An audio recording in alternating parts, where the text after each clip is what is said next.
আহকচোন আজি আমি নতুন টপিক এটা লৈ আপোনালোকৰ মাজত আহিছো যদি ভিডিওটো চাই ভাল পায় তেতিয়া হলে লাইক কমেন্ট আৰু সাবস্ক্ৰাইব কৰি দিব লগতে আমি নতুন বস্তু এটা শিকিব গৈ আছো যেটো নতুন মানে কব গলে নতুন নহয় কিন্তু আমাৰ অসমত নতুন বুলিয়ে কব লাগিব বা ভাৰতবৰ্ষত নতুন বুলিয়ে কব লাগিব যেটো হৈছে ক্ৰিপ্টোকাৰেন্সি কি হয় বা ক্ৰিপ্টোকাৰেন্সি আমি কিয় শিকিব লাগে বা বুজিব কিয় লাগে ক্ৰিপ্টোকাৰেন্সি হৈছে কেৱল ইন্টাৰনেটৰ থকা ডিজিটেল বা ভাৰ্চুৱেল মুদ্ৰা যেটো আমি হাতেৰে চুব নোৱাৰো কিন্তু দেখা পাও বা তা কম্পিউটাৰৰ থ্ৰুদি প্ৰসেসিং কৰা হয় বা যেটো থ্ৰুদি আমি বহুত বিভিন্ন ধৰণৰ প্ৰজেক্টত কাম কৰিব পাৰো এতিয়া ক্ৰিপ্টোকাৰেন্সি বুজিবলৈ হলে ক্ৰিপ্টোকাৰেন্সি কিমান চনত আহিছিল ক্ৰিপ্টোকাৰেন্সি আৰম্ভ হৈছিল 2009 চনতে এতিয়া 2025 চন গটিকে ক্ৰিপ্টোকাৰেন্সি নতুন নহয় কিন্তু ইয়াৰ প্ৰচলন আগতে বিশেষ হোৱা নাছিল এতিয়া বিভিন্ন ধৰণৰ কোম্পানী বা বিভিন্ন ধৰণৰ ডাঙৰ ইনষ্টিটিউট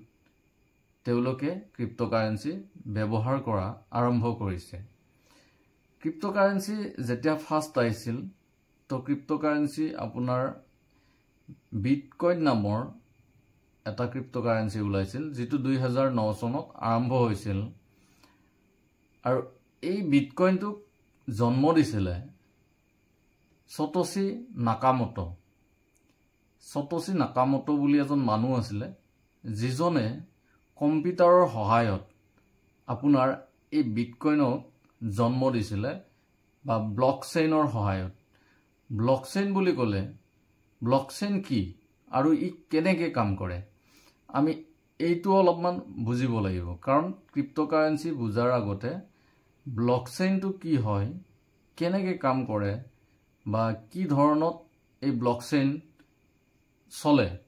তাৰ বিষয়ে আমি অলপ জানি ল'ব লাগিব ব্লকচেইন হৈছে এটা ডিজিটেল লেজাৰ যত সকলো লেনদেনৰ ৰেকৰ্ড সুৰক্ষিত ৰখা হয় যেনেকৈ আজিৰ সময়ত আমি কম্পিউটাৰৰ থ্ৰুদি বিভিন্ন বস্তু ষ্টৰ কৰি ৰাখিব পাৰো ঠিক তেনেদৰে ব্লকচেইনো হৈছে ক্ৰিপ্টোকাৰেন্সি হিসাব নিকাচ ৰাখাৰ এটা জাগা যেটো কম্পিউটাৰৰ সহায়তে চলি থাকে বা অপাৰেটৰ হৈ থাকে ক্ৰিপ্টোকাৰেন্সিৰ মূল বৈশিষ্ট্য কি বৈশিষ্ট্য হৈছে বিকেন্দ্ৰীকৰণ কোনো এজন ব্যক্তি বা সংগঠনে ইয়াক নিয়ন্ত্ৰণ নকৰে কোনো এজন ব্যক্তি বা সংগঠনে ইয়াক নিয়ন্ত্ৰণ নকৰে বা কৰিব নোৱাৰে নিৰাপত্তা ক্ৰিপ্টোকাৰেন্সিৰ দ্বাৰা সুৰক্ষিত যেটো হেক কৰাটো কঠিন মানে আপোনাৰ যদি ব্লকচেইনত ক্ৰিপ্টোকাৰেন্সিটো থাকে তেতিয়া হলে ইয়াক সহজতে তাৰ মানে হেক কৰিব নোৱাৰে কোনো হেকাৰে হেক কৰিব নোৱাৰে আৰু সহজ নহয় এই পদ্ধতিটো বহুত কঠিন হয় যাৰ কাৰণে ইয়াক কোনো ধৰণৰ হেক কৰি বা চুৰ কৰি নিব নোৱাৰে ঠিক তেনেদৰে স্বচ্ছতা সকলো লেনদেন ব্লকচেইনত ৰাজহুৱাভাৱে থাকি যায় সাপোজ আপুনি যদি ক্ৰিপ্টোকাৰেন্সি ক্ৰয় কৰে বা লেনদেন কৰে তেতিয়া হলে সেই ক্ৰয় কৰা বা লেনদেন কৰা পদ্ধতিটো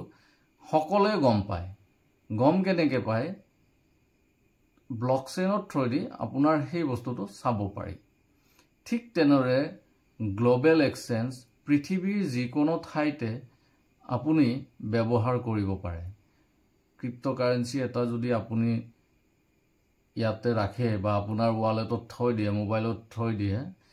এটো এক্সচেঞ্জত থৈ দিয়ে আপুনি বেলেগলৈকে প্ৰেৰণ কৰিব পাৰে